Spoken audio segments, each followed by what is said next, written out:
When it comes to managing treatment protocols and diagnoses for fertility, there's often an unbalanced equation or algorithm with this because a lot of the focus, majority of the time, 90 to 100%, is usually on just the female partner. And I feel like if we were to look at the complete pie chart of what's contributing to infertility, part of that pie chart includes like things like ovarian or follicular integrity, hormone balance, reproductive microbiome for the female partner. But it's really like, I feel like sometimes we get this tunnel vision where that's all we're looking at.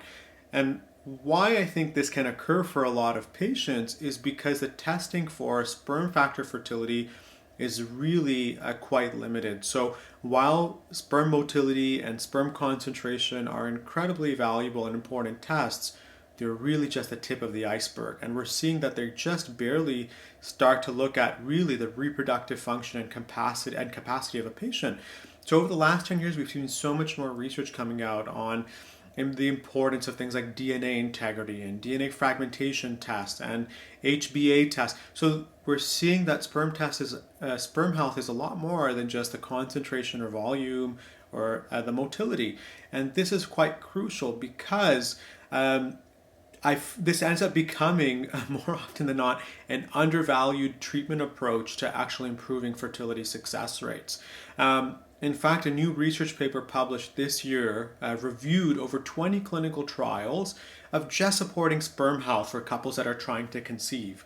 And just by improving sperm health and supporting sperm health for 3 months prior to the fertility treatment, they observed that these couples had an 89% increased risk or chance of a positive clinical pregnancy when compared to couples that didn't do this treatment plan. So just with those numbers, we're seeing there's a substantially modifiable risk factor by supporting DNA integrity for the sperm cells that we can potentially improve chances of success with.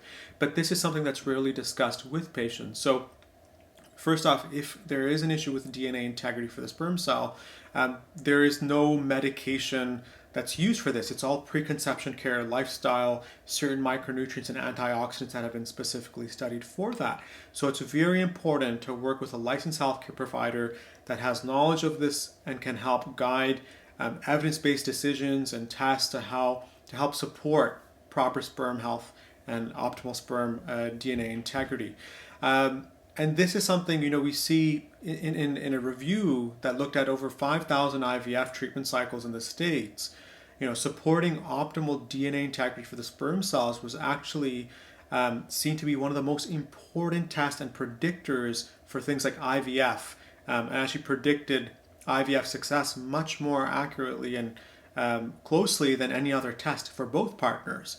So we're starting to see kind of a shift here where more valuable tests are becoming available or seen in research, and we're starting to learn how we can help patients actually improve sperm health and then consequently fertility. So it goes much more beyond than just a sperm test for concentration and motility. And in this research paper that was recently published, the main treatment option that they used was also, again, micronutrients and antioxidants to actually help reduce oxidative stress and damage to the sperm cells. So this is actually a very vital component that is often left out of a holistic fertility treatment plan and can make a significant impact on chances of succeeding with a fertility treatment.